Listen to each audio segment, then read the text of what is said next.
are you an atheist? For all practical purposes, yes. Nobody can actually say for certain that anything doesn't exist. But I'm an atheist in the same way as I'm an a-leprechaunist and an a-fairyist and an a-pink unicornist. So you're not 100% sure God doesn't exist, but you're sure enough to make it practically... I'm as sure as you are sure that fairies and leprechauns don't exist. And do you see an equivalence between the idea of God and the idea of a fairy and a leprechaun? The evidence for both is equally poor. If you've actually read the Old Testament, I think you would have to agree.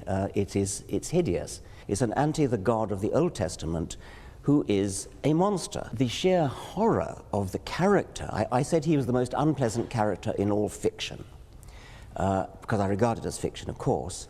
And yes, he is. I mean, he's jealous, he's vindictive, he's callous, he's cruel.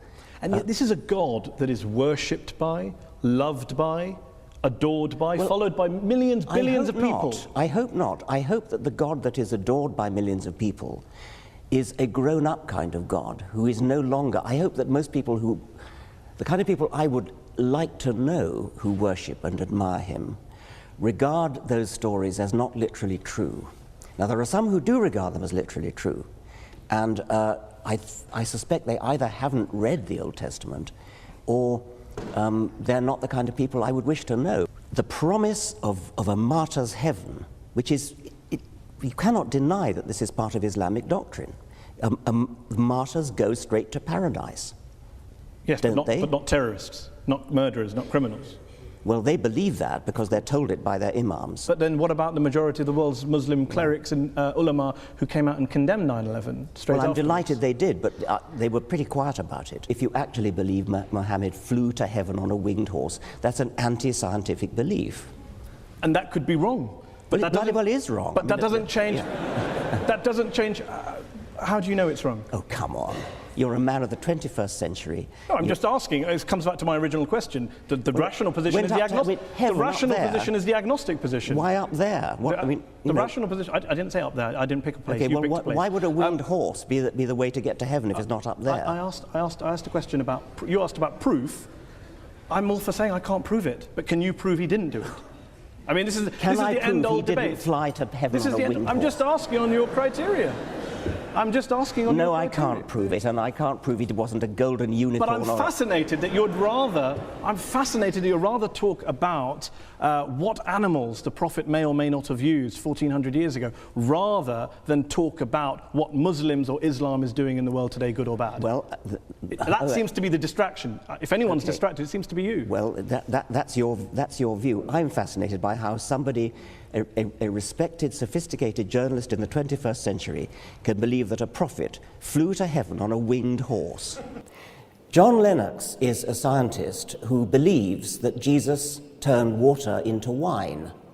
A scientist who believes that Jesus somehow influenced all those molecules of H2O and introduced proteins and carbohydrates and tannins and alcohol and turned it into wine. He believes that Jesus walked on water. I had been accustomed to debating with sophisticated theologians, and I come across John Lennox, who is a scientist who believes in all those things. In particular, he believes that the creator of the universe, the God who devised the laws of physics, the laws of mathematics, the physical constants, who devised the parsecs of space, billions of light years of space, billions of years of time, that this paragon of physical science, this genius of mathematics, couldn't think of a better way to rid the world of sin than to come to this little speck of cosmic dust and have himself tortured and executed so that he could forgive himself. That is profoundly unscientific. Not only is it unscientific, it doesn't do justice to the grandeur of the universe. It's petty and small-minded, and that's the God that John Lennox believes in. Natural selection builds brains which are good at surviving, and brains that are good at surviving are brains that are surviving in the world. But where does the concept of truth, how do they come to recognize things like truth, if those thoughts are simply reducible to physics and chemistry and neurophysiology, how do they serve truth? Truth is what happens. An animal that was attempting to survive and that didn't recognize truth or falsehood in some sense at whatever level is appropriate for the kind of survival that it has, it wouldn't survive. I mean, truth just means that you're living in the real world and you behave in the real world in such a way as things make sense in the real world. When you see a rock in your way, you don't go charging into it. You'd die if you did that. If you jumped over a cliff, you'd die. That's truth. It's perfectly obvious that natural selection would favor in any animal a brain that behaves in a way that recognizes truth and acts upon it. The whole point of Darwinian natural selection is that it works without design, without foresight, but that's without an guidance. assumption. No, it's not an assumption. That is exactly how it works. Before Darwin came along, it looked perfectly obvious that even if evolution happened, there must be some guiding force to tell animals or plants how they ought to evolve. Natural selection is a blind force. The things that survive, survive. The universe is an easier brute fact to accept than a conscious creator. Well, who made it? It's you who insists on asking that question. No, you asked me who made the creator.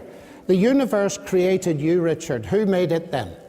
A god is a complicated entity which requires a much more sophisticated and difficult explanation than a universe, which is, according to modern physics, a very simple entity. It's a very simple beginning. It's not a negligible beginning, but it's a very simple beginning. That has got to be easier to explain than something as complicated as a god. A man who lived 2,000 years ago, was born of a virgin, rose again from the dead. I think that's petty. By comparison with the grandeur of the universe. I mean, to put my point again, do you really think that the creator of this magnificent edifice of the universe, the expanding universe, the galaxies, he really couldn't think of a better way to get rid of the sins on this one little speck of dust than to have himself tortured? He's the one who's doing the forgiving after all. Couldn't he just have forgiven? Because this is a moral universe, Richard, and just forgiving doesn't make sense. I mean, he has to kill himself in order He to... doesn't kill himself. Or get himself killed. Despise religious belief. I despise people who believe something without evidence and then go out and take action which damages other people. Yes. So I despise people whose belief in religion is so firm and so unshakable that they actually think it justifies killing people. My colleague Dan Dennett coined the phrase belief in belief. Lots and lots of people are not religious themselves, but they've got a vague idea it's a good thing that other people are. It's very patronising and condescending, by the way. It's sort of the attitude, well, you and I, of course, are too intelligent to be religious, but the common people need it. And there are a lot of people who actually think that. A lot of people think that we need religion in order to be moral. There are a lot of people who think that if you took religion away, people would start, rushing around, smashing shop windows and robbing and raping and things like that. No evidence for that whatever. I mean, absolutely none. So I think one important thing we've got to do is to prize apart religion from morality. It's absolute nonsense to say that you need religion in order to be moral. And so I think that would be one major step we could take. You don't need to send your child to a faith school in order to instill in that child a sense of morality, a sense of good citizenship.